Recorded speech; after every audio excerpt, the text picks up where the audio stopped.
आज हम सच्चा गुरु कौन इस विषय में पढ़ेंगे। अर्जुन हरदम भगवान के साथ ही रहते थे, भगवान के साथ ही खाते थे, पीते थे, उठते थे, बैठते थे, सोते थे, जागते थे। परंतु भगवान ने उनको गीता का उपदेश तभी दिया जब उनके भीतर अपने श्रेय की, कल्याण की, उद्धार की इच्छा जागृत हो गई। ऐसी इच्छा जागृत होने के बाद वे अपने को भगवान का शिष्य मानते हैं और भगवान के शरण होकर शिक्षा देने के लिए प्रार्थना करते हैं। इस प्रकार कल्याण की इच्छा जागृत होने के बाद अर्जुन ने अपने को भगवान का शिष्य मानकर शिक्षा देने के लिए भगवान से प्रार्थना की। हे न कि गुरु शिष्य परंपरा की रीति से भगवान को गुरु माना है। भगवान ने भी शास्त्र पद्धति के अनुसार अर्जुन को शिष्य बनाने के बाद, गुरु मंत्र देने के बाद, सिर पर हाथ रखने के बाद उपदेश दिया हो, ऐसी बात नहीं है।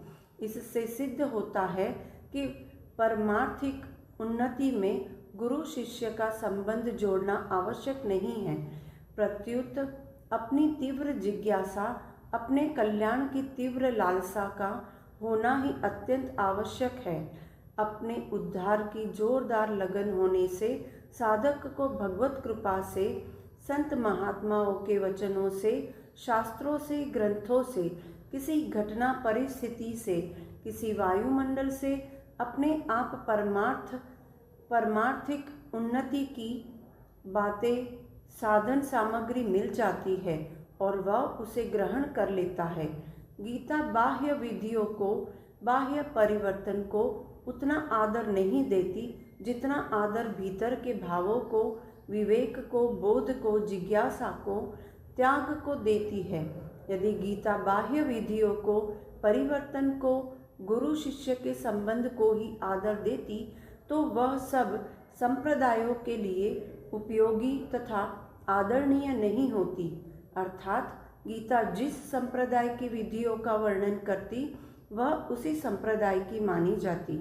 फिर गीता प्रत्येक संप्रदाय के लिए उपयोगी नहीं होती और उसके पठन पाठन, मनन चिंतन आदि में सब संप्रदाय वालों की रुचि भी नहीं होती। परंतु गीता का उपदेश